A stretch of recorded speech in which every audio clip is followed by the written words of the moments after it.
Very little in life stresses me out. If you've ever owed $400,000 when you're 20 years old, a bad day is not such a bad day anymore.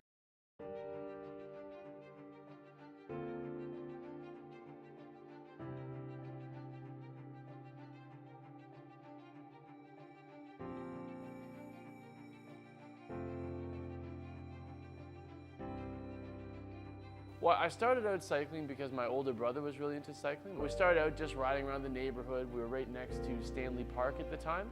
So we would rip through the park and try to do skids through the gravel paths and hit little curbs and things like that there. And then over time, we just branched out, started riding other neighborhoods and looking for more things to ride, and it just sort of snowballed. It's been quite a journey for me at Doug's Bikes, and it started out actually before I got the job. I'd been riding bikes for a little while, and my parents had always got me sort of the Walmart Canadian Tire bikes. And so at 13, I came here and bought my first actual good bike. I guess about a year and a half later, I was working here. I then worked here every summer, through the winters, even like on Saturdays, the run up to Christmas. And so I went off to marketing school after I was done with high school. Did almost 2 years there, didn't quite finish, but had a great time for a little while. And came back here and had just bought a house for myself. And started working here again as a mechanic, and was just sort of going through the motions and trying to figure out what I was going to do long term. I've always wanted to own a bike store. I always thought that'd be a really cool thing, but I have no idea how I would go about that. And so I found someone to invest in me and took on a partner, Jim Forbes, who at the time was 59 and I was 19. So we were sort of like the odd couple. We didn't really know what we were doing when we got in. So the first 2 years were pretty tough for us. Despite, doing a lot of really good work, we ended up losing about $122,000. Well, the third year is going to be our year, and we're going to see if we can do something with this. And if we can't make the third year go, then we should probably decide we've had a good run and that's going to be it.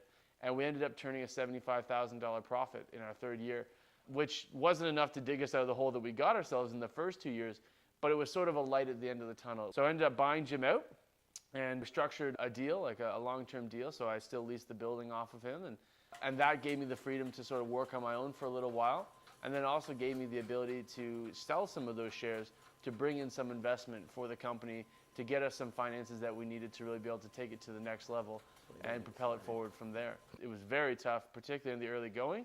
I think that experience was very important for me because now very little in life stresses me out.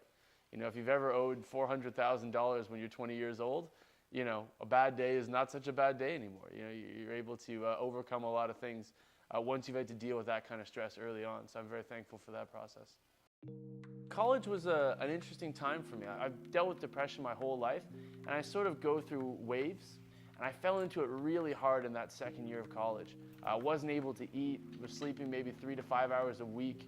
I would go days and days on end without sleeping at all. So I lived on Portsmouth, probably about a kilometer down from the school, and I didn't feel comfortable even walking to class anymore because I was having such negative thoughts about myself, and I didn't want to throw myself in front of a car, really. I sat down, I was talking to my parents about it, and I've been open with them about how I was feeling for a while, and they looked at me, and I clearly wasn't myself, and they said, yeah, I think it's time that we get you out of school. So I decided as soon as I came back, I had to get moving. And so I bought a house, started renting rooms out, came back to the bike shop and was really planning, what am I going to make of my life? Because I decided that if I was going to continue with my life, which sounds like an odd thing, but for me that was a real decision.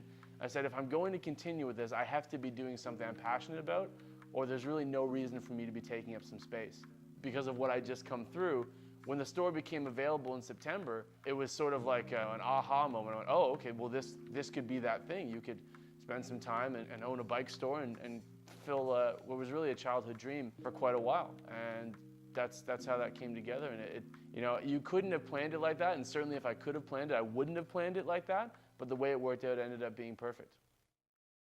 When we talk about the future of the bike shop and where it might be going, there's a number of different things that have always been really interesting to me that I haven't seen executed in a lot of different places. We've done the bike shop thing. How could we do it better? How could we do it different? How could we do it in a more impactful way? For instance, if you just finish a long ride, or if you were to leave for a long ride from the store, maybe having shower facilities, having a locker room area, having a place where people could store their bikes and their gear between rides, the ability to do spin classes in the winter. So there's a lot of different facets to what could be done, just a matter of what's going to come available and what's going to be the right thing at the right time. And that's what it's about for me now, is making sure that people who are getting on a bike are having the best possible experience they can have on that bike, and helping them take their passion to the next level.